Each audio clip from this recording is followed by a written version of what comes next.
भारत की नई पहचान का हिस्सा महाकाल लोक। उत्तराखंड में केदारनाथ धाम, काशी में विश्वनाथ मंदिर और अब मध्य प्रदेश के दिल उज्जैन का बाबा महाकाल परिसर, जो हर श्रद्धालु की आध्यात्मिक यात्रा को बनाएगा बेहद खास। 12 ज्योतिर्लिंगों की महान अवधारणा का चित्र यहाँ साकार हुआ है। महादेव के इस लोक में चारों ओर उनकी महिमा का बखान है। बाबा की महिमा जितनी निराली है, उतना ही अलौकिक है महाकाल लोक। सनातन धर्म में 108 अंक का बहुत महत्व है। उपासना में फेरे जाने वाली माला के मनके भी 108 होते हैं। और जब आप महाकाल लोक में प्रवेश करेंगे तो यहाँ भी आपको मिलेंगे 108 स्तंभ और उन पर उकेरी गई हैं भगवान शिव की अलग अलग लीलाएं। भगवान शिव से जुड़े अलग अलग प्रसंगों को बेहद खूबसूरती से तराशा गया है। जब इस पूरे महाकाल पथ से होते हुए भगवान दर्शन को भक्त आगे बढ़ेंगे तो उनकी नजरें प्रतिमाओं पर जा टिकेंगी, जो भगवान शिव के जीवन से जुड़े अलग अलग प्रसंगों को जीवंत कर रही हैं।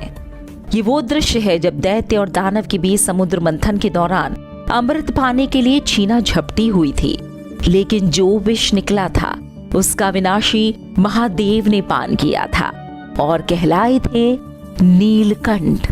देश का सबसे बड़ा 134 फीट स्टोन म्यूरल वॉल इस लोक में तैयार है, जिस पर भगवान शिव के विवाह का सुंदर प्रसंग है। उज्जैन को भले ही अलग अलग नामों से जाना गया हो, लेकिन यह नगरी सदैव महाकाल की नगरी ही कहलाई।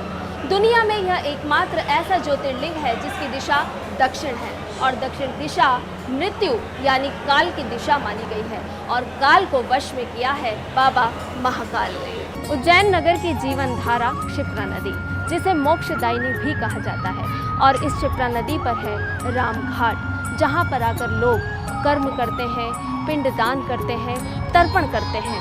हर 12 साल में इस क्षिप्रा नदी में लगता है महाकुंभ और साधु संत आकर यहाँ करते हैं स्नान।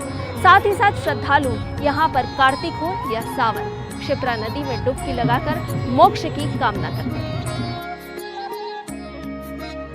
मोक्षदायिनी नदी क्षिप्रा का पौराणिक महत्व है। ब्रह्म पुराण में भी क्षिप्रा नदी का उल्लेख मिलता है। उज्जैन धार्मिक और पौराणिक महत्व की नगरी है। बाबा महाकाल की इस नगरी में भगवान श्री कृष्ण ने शिक्षा प्राप्त की थी, तो वहीं भगवान श्री राम ने यहाँ आकर अपने पिताजी का तर्पण किया था। अब यहाँ पर तैयार हुए महाकाल लोक में जब श्रद्धालु आएंगे तो भगवान शिव की अलग अलग पौराणिक कथाओं से उनका परिचय होगा और शायद उन्हें स्वर्ग का एहसास भी इस महाकाल लोक में होगा। कार्यक्रम में बस इतना ही। मुझे दीजिए इजाजत।